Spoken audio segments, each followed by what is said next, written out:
Mixed veg pulao করতে আমার কি কি লাগবে চলো দেখে নিই, আর পুরো ভিডিওটা আমার সাথে থেকো। দেরাদুন রাইস 1 কাপ নিয়েছি, নিয়ে ভালো করে ধুয়ে জলে ভিজিয়ে রেখেছি। আর নিয়েছি সবজি, সুইট কর্ন, কড়াইশুঁটি, আলু, গাজর, তোমাদের কাছে বিনস ক্যাপসিকাম থাকলেও দিতে পারো। আর এখানে নিয়ে নিয়েছি একটা পেঁয়াজ, পুরো একটা না, হাফ নিয়েছি, পেঁয়াজটা একটু বড় ছিল, হাফ নিয়েছি, কুচিয়ে নিয়েছি। আর এখানে একটু আদা গ্রেট করে নিয়েছি। মিক্সড ভেজ পোলাওয়ের জন্য আমি নিয়েছি কিছু মশলা, এটা রোস্ট করবো।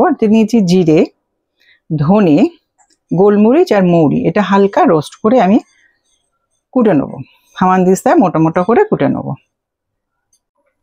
এখানে সাদা তেল দিয়ে দিয়েছি, সাদা তেলের মধ্যে এখানে সাদা তেল দিয়েছি 2 চামচ, তার মধ্যে দিয়ে দিয়েছি কাজু আর কিশমিশ, এটা হালকা করে ফ্রাই করে নেবো। এটা হালকা ফ্রাই করে নেবো। আর এখানে দেখো এই মশলাটা রোস্ট করে নিয়েছি, এবার ভালো করে কুটে নেবো।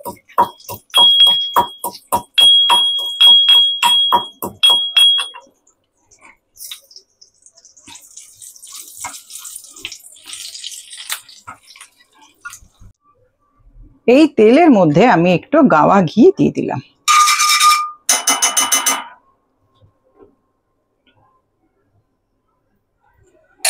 তার মধ্যে দিয়ে দিচ্ছি একটা তেজপাতা ছিঁড়ে, 4টে ছোট এলাচ আর লবঙ্গ।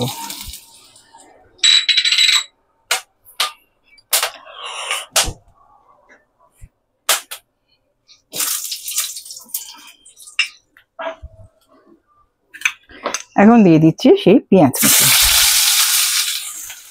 পেঁয়াজ কুচি, আদা কুচি সব একসঙ্গে দিয়ে দিলাম।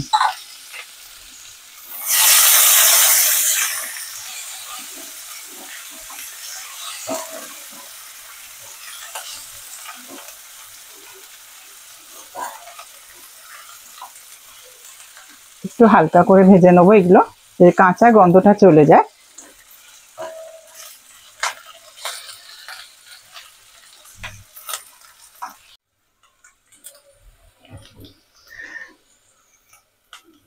গাজর, আলু, কড়াইশুঁটি আর সুইট কর্ন সব একসঙ্গে দিয়ে ভাজবো।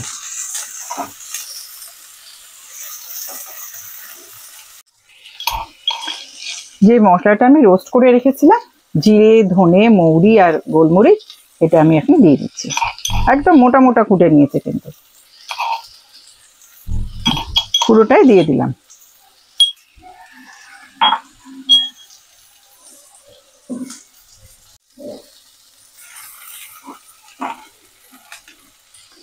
এখন দিয়ে দিচ্ছি সেই চালগুলো।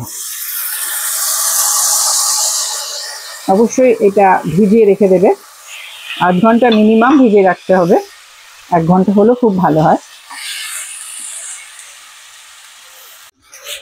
এখন দিয়ে দিচ্ছি চিনি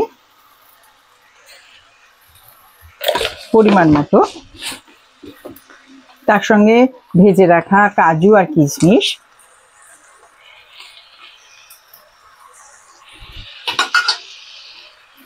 এবার দিয়ে দেবো নুন,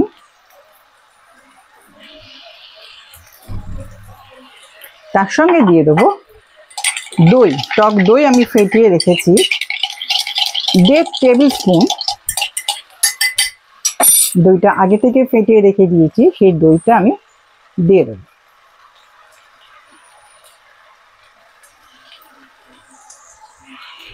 এটা ধুয়ে আমি একটু জল দিয়ে দেবো। যেহেতু 1 কাপ চাল নিয়েছি, তার পরিমাণ অনুযায়ী আমি এখানে দিয়ে দিচ্ছি 1.5 কাপ জল। এর মধ্যে কিছুটা ছানার জলও আছে। মিক্সড ভেজ পোলাও আমার হয়ে গেছে, আমি তোমাদের সার্ভ করে দেখিয়ে দিলাম, অসাধারণ টেস্ট হয়েছে। অবশ্যই করে আমাকে জানিও, আর যদি ভালো লাগে তাহলে লাইক দিয়ে আমার পাশে থেকো। আমার এই রেসিপিটা যদি তোমাদের ভালো লাগে তাহলে অবশ্যই আমার সঙ্গে থাকবে এবং আমার চ্যানেলটিকে সাবস্ক্রাইব করে রাখবে, আর তার সঙ্গে কিন্তু বেল আইকনটা অবশ্যই প্রেস করে রাখবে।